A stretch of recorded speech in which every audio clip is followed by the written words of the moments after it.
Every step towards your goals requires sacrifice, suffering, struggle, and tireless exertions of passionate action. Martin Luther King Jr. once said that human progress is neither automatic nor inevitable. The steps to becoming great are not giant leaps, but small steps of moving forward each moment. Life is a long road, so we stay focused, we stay hopeful, and we keep moving forward. There's a reason the windshield is so much larger than the rearview mirror. The longer we keep looking back, we don't just miss what's ahead, but the road ahead can become more dangerous than the one behind. The most important thing we can do is respond to everything in life with a resolve to learn and be better than we were the moment before. We believe that progress is greater than perfection, that becoming is greater than being, and that we'll become greater by moving always forward. Hey, everybody, and welcome back to Always Forward Podcast. Thanks, Phil. Perfect. All right. Okay. So we're going to start this show today. Want to shout out to Tanner Burleson for filming our episodes every week and for putting all of our audio, video. He is also a ginger, just like you. He is a ginger, just like me. Surrounded. So shout out. Today we're going to be talking about simplifying nutrition, kind of getting into those episodes of the 5 factors of health and kind of how can we move that needle. Mm-hmm. Want to give a shout out to Boxstar Apparel. Thanks, guys. Jason and Jason, those are the owners of Boxstar Apparel. Jason squared. So thanks, Jason's. Thanks, Jason. It's boxstarapparel.com. Use the promo code FORWARD to buy one, get one 50% off. Correct. Great swag. Great gym gear. Yeah, we're going to be posting some other content on our social media soon, and so you guys can kind of see what they carry in stock and all of that, and they outfit our facility as well. So if you're a gym owner, they provide a great solution to your own gym apparel. Essentially, you can set up an online store with them, and your members can order directly from there, so you don't have to pay thousands of dollars out of pocket for an inventory. So great solution for that kind of stuff. Yeah, that's great. You can do a mass ship, and that way you just have all your members order all their ship, and then they ship everything all at once. Yep. So it's great. So let's kind of talk about nutrition. You know, what is the point of nutrition? Like, how does it affect that factor of health of eat, and why is it in the beginning? Yeah. Okay. So basic setup, foundation for the conversation. 5 factors of health: eat, sleep, train, think, connect. First one, bottom of the pyramid. Everything else is built onto it. Eating. Can't out-train a bad diet. You can't out-train bad nutrition. And so what we are not are dietitians or nutritionists. My training is through a company called Precision Nutrition, which industry standards like 4-year undergraduate degrees and master's level dietetics would shame it because it's very functional and kind of new methodology, but very useful and helps a lot of people. And so we have some training formally, but by no means am I going to come at this with the approach of I know everything about all food ever and nutrition and how that works physiologically, anatomically, so on and so forth. So what we care about is eating for the normal person. How do we help normal people learn how to eat with normal restrictions and normal food better? So we want to move through it quick. So buckle up, listen. Hopefully we'll give you a lot of lists, a lot of really good advice. And so simplifying nutrition for us: eat real food. So not processed garbage. Don't eat too much of it. So control your intake to what you relatively need. And then including plants, eat the green stuff. Eat the stuff that has lots of colors. That is raw and from the earth. Perfect. So now let's kind of go into that. So people perceive eating, right? When a doctor tells them, "Hey, you're not healthy, or you're not as healthy as you can be. You need to eat different foods, and you need to train." So we're focusing on that eating. They usually say, "Hey, I want you to hop on a diet." Hate it. Oh, it's like diet has such a negative connotation right now, and kind of always has been, right? Well, that's because diet is no longer like our new word for diet is nutrition. Yes. Well, when we say diet, we mean the stuff that you put in your body. We don't mean a restrictive plan of action. So that's why we don't like diet. And so we, and as a gym, adopt the mentality and the methodology that diets, so meaning you think about any diet that you want, but beyond diets, even like the helpful things, so like counting calories, counting macronutrients, micronutrients, intermittent fasting, performance-based nutrition, all that kind of stuff, we think that all of those things that are pretty hard to stick to and execute should be reserved for high-performing, high-caliber athletes. So high-performing, high-caliber nutritional strategies should be reserved for high-performing, high-caliber performing athletes. Yes. And so that same as CrossFit. So this is one of my favorite things that CrossFit says is the training needs of the like Olympic level athlete and the grandparent don't differ by kind, but by degree.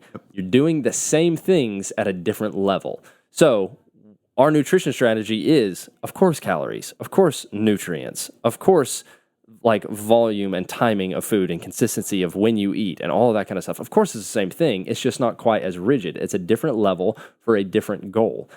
Our goal is health, sickness, wellness, fitness, moving the needle towards wellness, past wellness into fitness.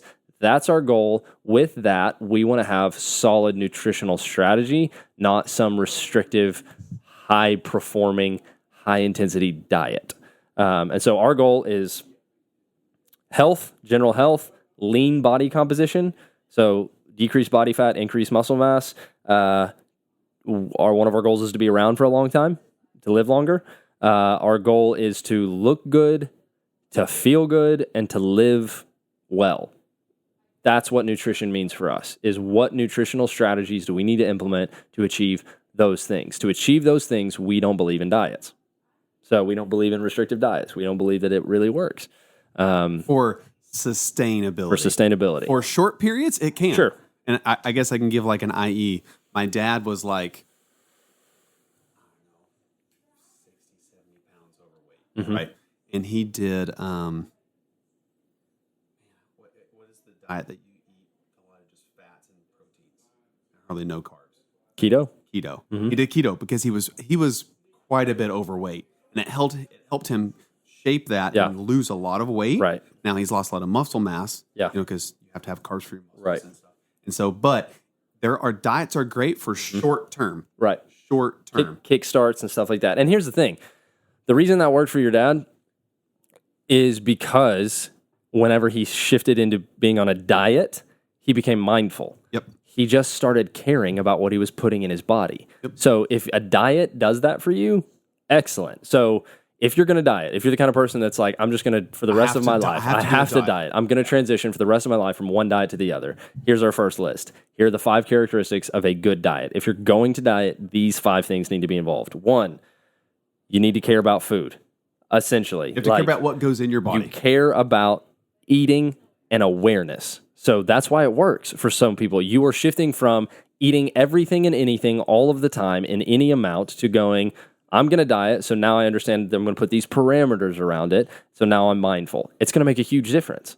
You're going to move the needle. Yeah, absolutely. Sure. So first, awareness. You got to care about what you're putting in. Second, quality. So you focus on food. So beyond the awareness piece of like how much and what and all of that, it's the quality of the food itself. And that can get very specific. And very again, technical. And we want to stay away from all of those, like the grass-fed beef and no nitrates and all that kind of stuff. There is a time and a space for those things, absolutely. But the first thing is food quality, meaning just don't eat a lot of processed foods. It's what is it? Single ingredient foods. Yeah, for single sure. ingredient. If you can look on it and there are multiple ingredients, it's probably not the best for you. Yeah, and it's learning the 80 plus names that there are for sugar. So when you look at something, it's like no sugar added. Well, sucralose is in it. So like there are literally like, I don't know how many, so many names for sugar. So it's like learning that and recognizing the fact that like understand food quality. So first, care about food, be aware of what's going in your body. Secondly, focus on the quality of the food that you're putting in your body. Third, eliminate nutrient deficiencies. So that means that every human being has varying but somewhat consistent needs of what nutrients are going in your body. So those macronutrients, proteins, fats, and carbs. Yep. We all need those in some varying degree for each one of us. And so a diet should eliminate deficiencies of those three primary things, and also the micronutrients, which there's a much longer list of. Which, if you're doing the macros, you're probably doing the micros. Sure. If yeah. you're doing those macros right. Right. Normally, and to kind of let everybody Right. know, those micros you don't have to be so like rigid on. Mm-hmm. Yeah. But it eliminates deficiencies, which means a good diet does not create deficiencies. So a diet that entirely removes one of those macronutrients doesn't make a lot of sense long term. Long term. So Correct. For sustainability. Right. And so it eliminates nutrient deficiencies in terms of what your body needs. Fourth, it controls your appetite and your food intake. So that's the volume thing. So you've got to control your urges to eat all the time and develop self-control for the most part. Control your intake. Fifth, it promotes exercise. Any diet that does not also promote exercise is not an effective diet because, one, we know it's a factor and they all work together. But secondly, because nutrition fuels activity. So if there's no activity, what is the nutrition fueling other than just your normal day-to-day life? Now, if you don't exercise and there's no activity, then what you need as fuel is less. So a good diet should enhance and should encourage and should involve exercise. So awareness, quality, food quality, eliminating nutrient deficiencies, make sure you're getting all the nutrients, self-control of your intake, and then exercise. So those would be 5 factors of, if you're a diet person, those 5 things need to be involved in all of your diets. Yeah. And it kind of goes back to, what are doctors going to prescribe you?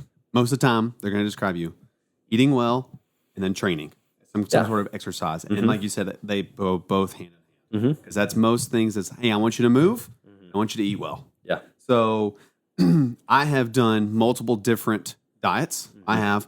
And really the thing for sustainability for myself has kind of been not a diet, like you said, but kind of nutrition is more like the zone. And kind of what the zone does is, like you said, it's a macronutrients. It is based upon the size of the person, and it is carbs, proteins, and fats in a certain number.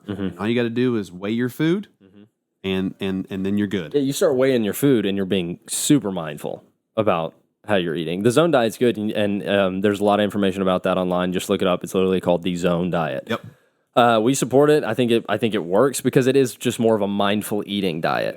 And so that one does work. I would say, to get into, I guess, the next list of things when it comes to simplifying nutrition, because that's our goal, is for you to walk away from this going, I know maybe a few actionable things that I can do here to eat clean. So to eat clean for health. The reason that we don't sell diets to people is because, like you said, they're not sustainable. And there are a couple of reasons they're not sustainable. And I think these are really important because when we identify the reasons that they're not sustainable, we understand what we should be doing instead. And so the reasons diets aren't sustainable is because they're filled with massive holes. Like, they're just filled with so many holes. So, like, for example, let's talk about a calorie counting diet. So you've got your calorie counting diet of what you need if calories in versus calories out. It's that simple. So if you're burning this number if you're burning this number of passive and active calories a day and you eat fewer than that, you're absolutely going to lose weight every single day. So it just makes sense. Calories in versus calories out. Energy in versus energy out. Nothing more. It's so simple. In those diets, at the end of the day, you go, I got 120 calories left. I think I'll have some ice cream. That is a massive hole of a nutritional strategy to go, all calories are equal, So I've got these 200, 300 left. Let's eat them in any way I want. I got 4 Reese cups, and that, So, like, it's just filled with holes, Yeah. Secondly, Nutritional holes. And holes, that's what absolutely. we're talking about, holes here. Right. Is nutritional holes. Right. I could eat 2,000 calories of pizza. We were talking about pizza earlier. Right. Or I could eat 2,000 calories of whole foods. That's what we're talking about, nutritional holes. Nutritional holes, absolutely. And so, like, there are holes like that in almost all diets. And so, like, the calorie one's just the easiest example.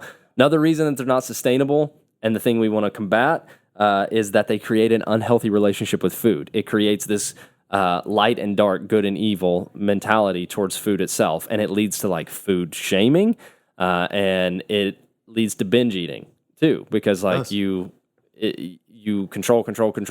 This is bad. Restrict. And then you freak out and you have to self-soothe and you binge eat. Been and there, so, done that. Yeah, and so like We've all they been just there. they create this unhealthy relationship with food itself, and that's not sustainable.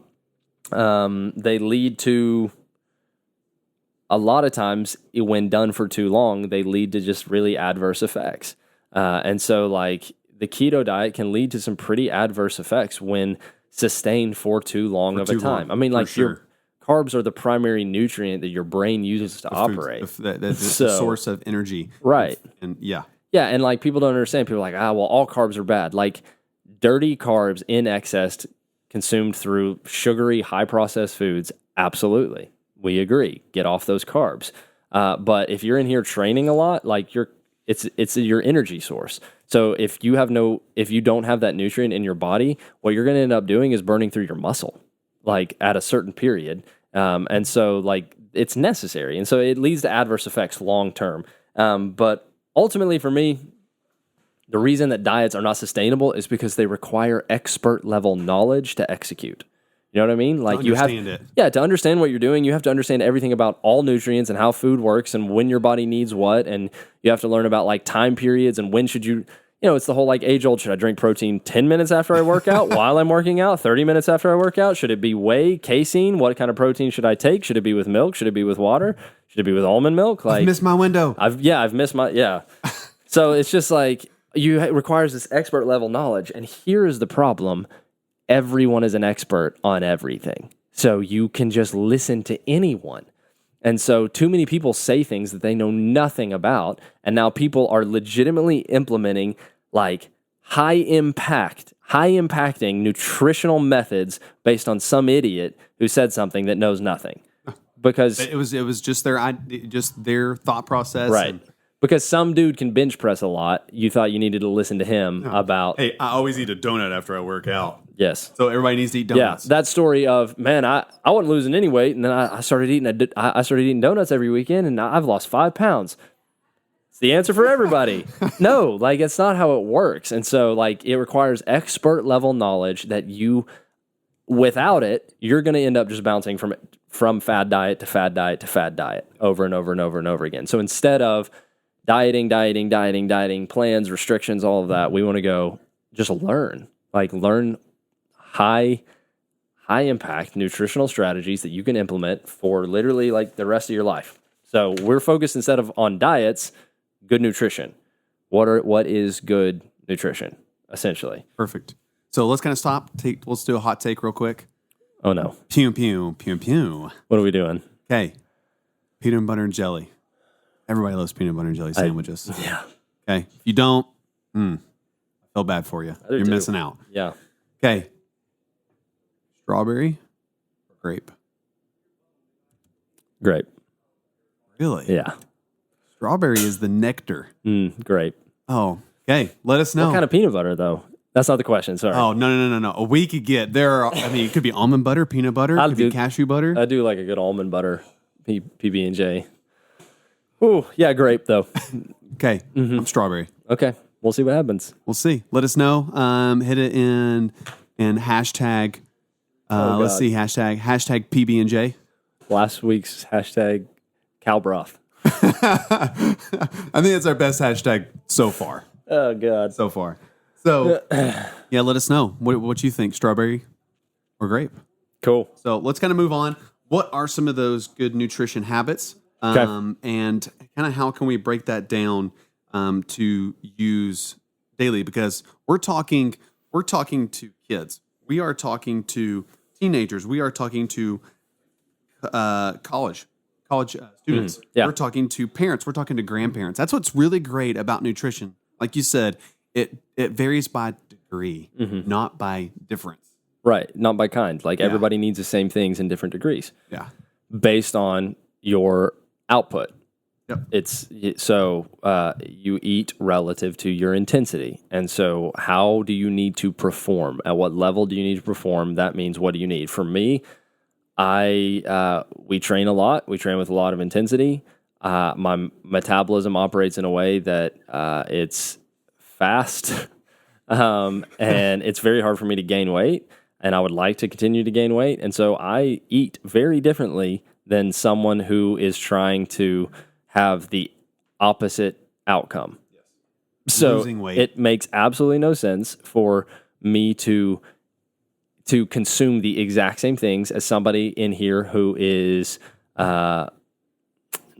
borderline obese, needs to lose body fat, and start moving the needle towards health. Where as I'm trying to move the needle towards performance.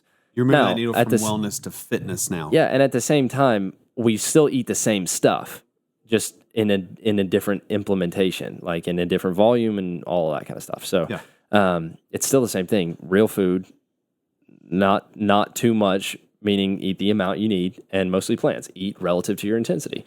And so good nutrition, I guess we can go good nutrition and then best practices. Perfect. So good nutrition, it moves the needle on the continuum. Sickness, wellness, health. Good nutrition moves you towards health, or it moves you towards fitness. If you're mindful enough, that is enough to make good nutritional decisions all on its own. You go to McDonald's and you sincerely ask yourself, is this moving the needle towards wellness or towards fitness? And the answer is going to be simple, and you know that it's not. And so even just a significant mindfulness of that particular and specific thing is enough to start making better decisions. So it moves the needle on that.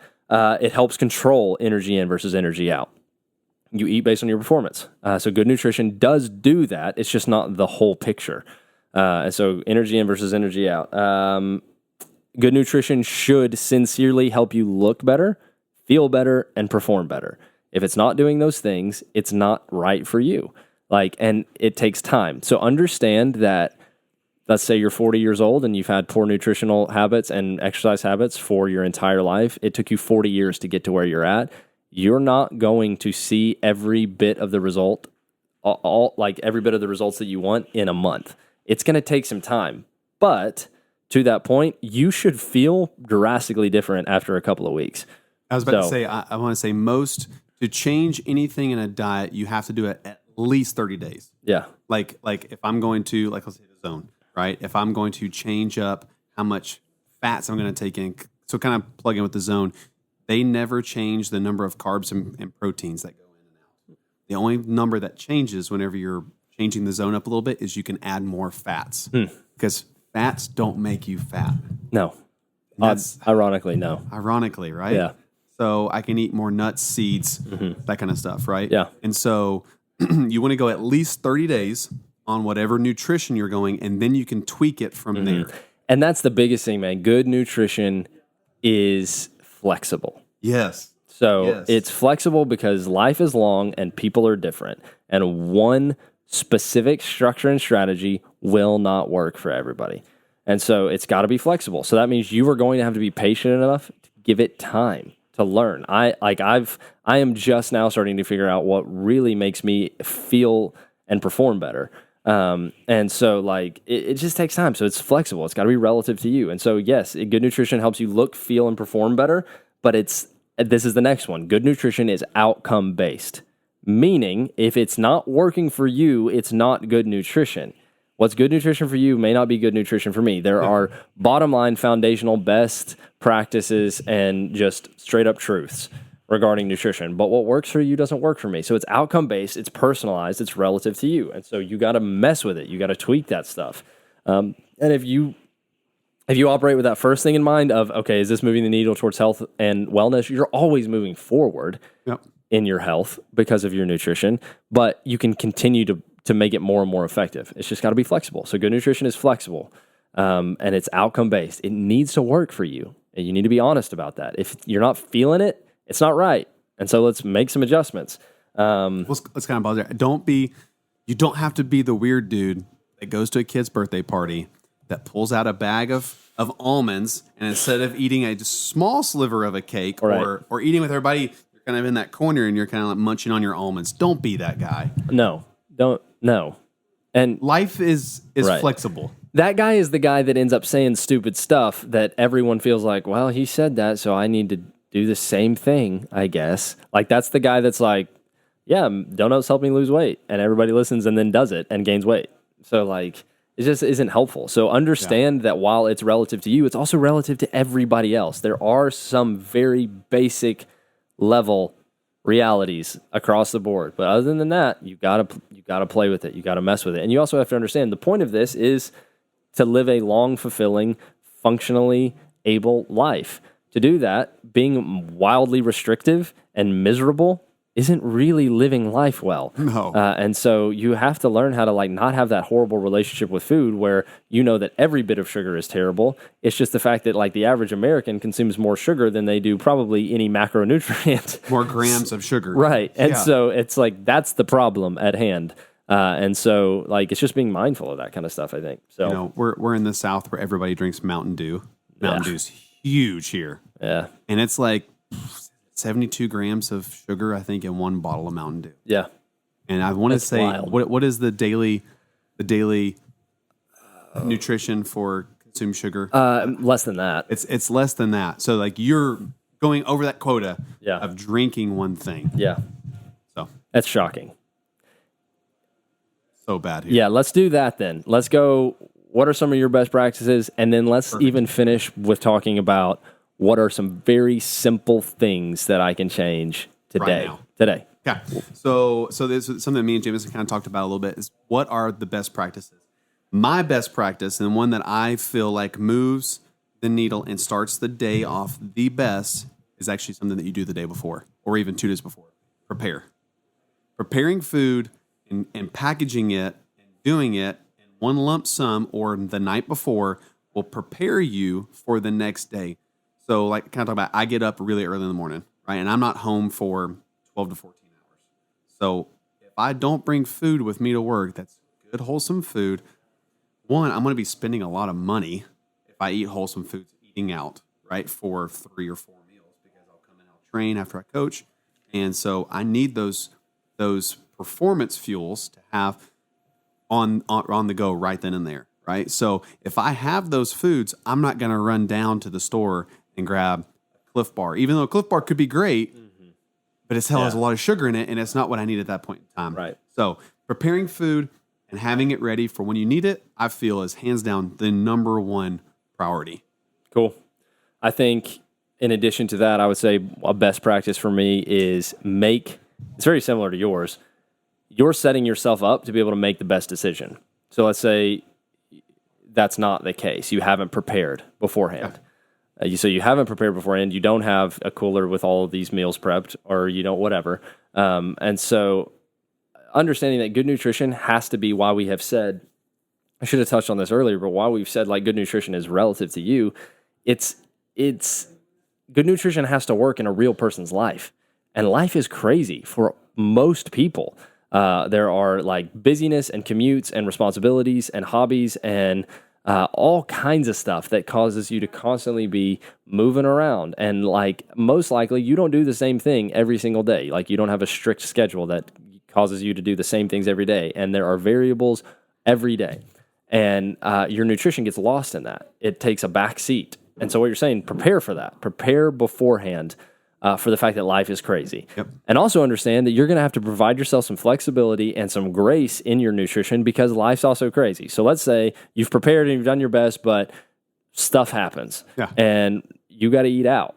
You got to hit the drive-through. And so I would say like you have to hit that. You have to hit the drive-through. My best practice is make the best decision in your current situation. Most people, when they hit the drive-through, go, well, I'm already here, so I might as well get the most greasy thing possible. I might as well, like, upsize it, and I should probably get a milkshake. I mean, I get those calories. Or my favorite, I'll have a large Diet Coke and a brownie. Like, as if you're accomplishing something grand by getting the Coke Diet. Yeah. And so, like, make the best decision in your current situation. If you're going to essentially have, like, a cheat day, whatever. But if you are just trying to operate in day-to-day solid nutritional strategies and you got to hit the drive-through, then understand, like, most places have a salad, right? And most places offer grilled instead of fried. Yes. So it's just stuff like that. Like, make the best possible decision in your current situation. Good. Love it. Cool. So what's kind of the next one going down there? We're going to develop some good habits. Okay. I think that one thing we talked about was not to do everything at once. So don't try to fix and change everything at once. So tomorrow morning, don't wake up and go, all right, I'm going to do all of the stuff, everything necessary. I'm never going to touch sugar. I'm never going to touch processed foods. I'm going to start growing my own food. I'm going to buy a cow and then I'm going to slaughter it and eat grass-fed beef that I can trust. And I'm going to get my own chickens. And I have done that, by the way. I haven't. Hey. We've had our own cow. It is good, though. I have been given that, and it's very good. I'm going to go ahead and tell you guys, grass-fed beef is really good. Yeah. And there are benefits to that over other from things. Grass-fed beef. Absolutely. But yeah, like you don't start going like, well, I'm going to go cage-free, so I'm going to get my own chickens and let them live in the house with me so I can make sure that they're really well taken care of so their eggs are extra quality. Like don't do everything at once and don't be crazy about it. Start making small changes. So it's next week, do breakfast. Mm-hmm. Maybe you're incorporating certain foods. You're trying different foods every day, and that way you can kind of find what is your breakfast foods and kind of. So let's do that then. Like we don't have this part planned, but let's just provide as you walk away from this podcast. What could you change tomorrow? So what you just said, breakfast is probably the area to get the biggest win. Seriously, because Americans eat breakfast like first dessert. Yeah. Like you eat. It's so small. It's small and it's sugary. It's nothing but sugar. Yeah. So you literally think a pastry or a donut or a bagel with sugary cream cheese or a bowl of cereal is breakfast. That doesn't fuel anything. Like you are literally starting your day with sugar, with nothing but sugar. There's a very interesting thing and I'll tell this quickly, like talking about cereal. So there's a guy who, and he's a nutritionist, and what he does with his kids is he buys sugar-free cereals, and he puts a bowl of sugar on the table, and he says, put as much sugar as you want in that sugar-free cereal. He said never, ever have his kids added personally themselves as much sugar to their sugar-free cereal as the sugar that's already in sugary cereals, like Lucky Charms, Cinnamon Toast Crunch. Yeah, that kind of stuff. He's like, that stuff has more sugar than my kids will even add themselves to sugar-free stuff. So, just understand that's what you're doing when you start your day with cereal. Yeah. Or you start your day with nothing but, like, the way Americans traditionally eat breakfast. So, first thing to change that you could change tomorrow, eat real food at breakfast. What do you eat for breakfast? Breakfast, normal. So, breakfast, usually, it depends on if Leslie's made it or if I made it. Okay. But for the most part, it will do like some sort of like turkey bacon, something like that. 2 or 3 pieces of that. Will eat 3 or 4 eggs. I because of what I do, try to intake more carbs, and so I do typically eat like a bagel or something with that, and then I eat yogurt, so like have probiotics and stuff like that. So I eat yogurt every single morning. As well, and then just kind of like some nuts and seeds, stuff like that. So so it's very balanced. You are very balanced. Yeah, yes. Okay, and you're not training. You come in sometimes train 7, depends like your first session.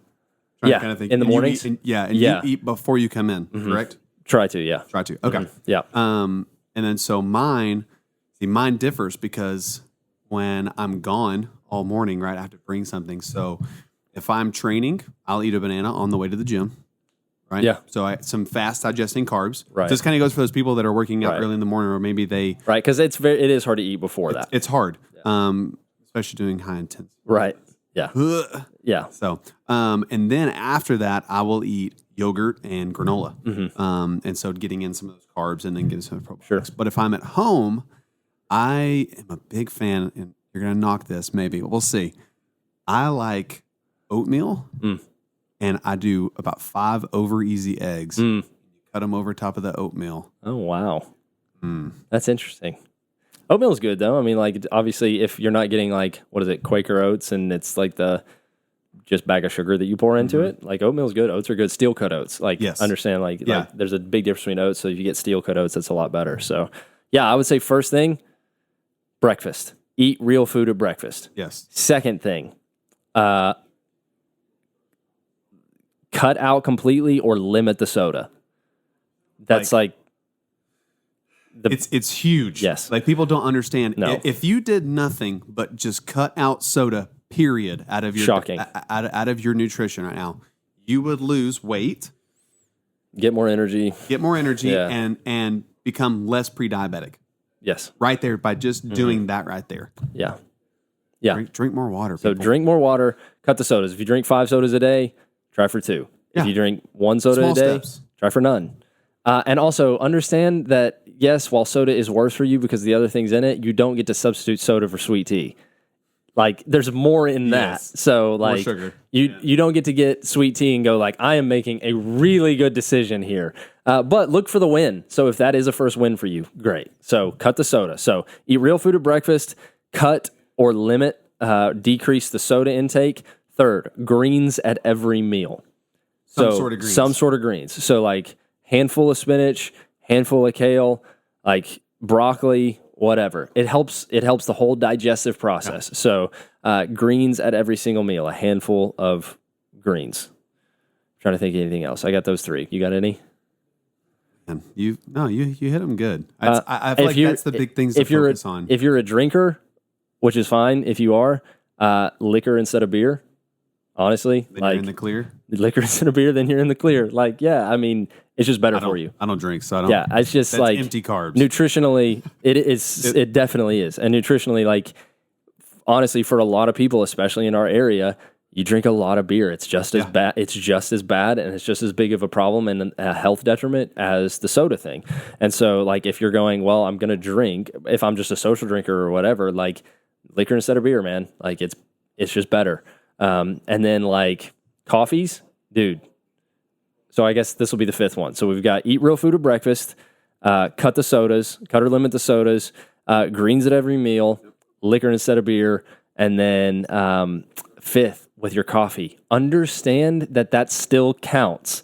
I know that, like, because you think, well, this isn't a meal, so I'm just going to get this Starbucks venti white chocolate mocha with extra pumps and put, like, the new, like, flecks of sugar on top of the cold foam. Like, it still counts as calories and as nutrients. And so, like, understand that. So stop drinking your calories and stop drinking all of that through your coffee. So, like, just it goes back to make the best decision in your situation. So if you're a coffee drinker, I'm a coffee drinker, just make the best decision. So every time I go to Starbucks, I say, how much do you put in that? What sweetener do you put in that? They tell me how many pumps, and I say, I want 1/8 of it.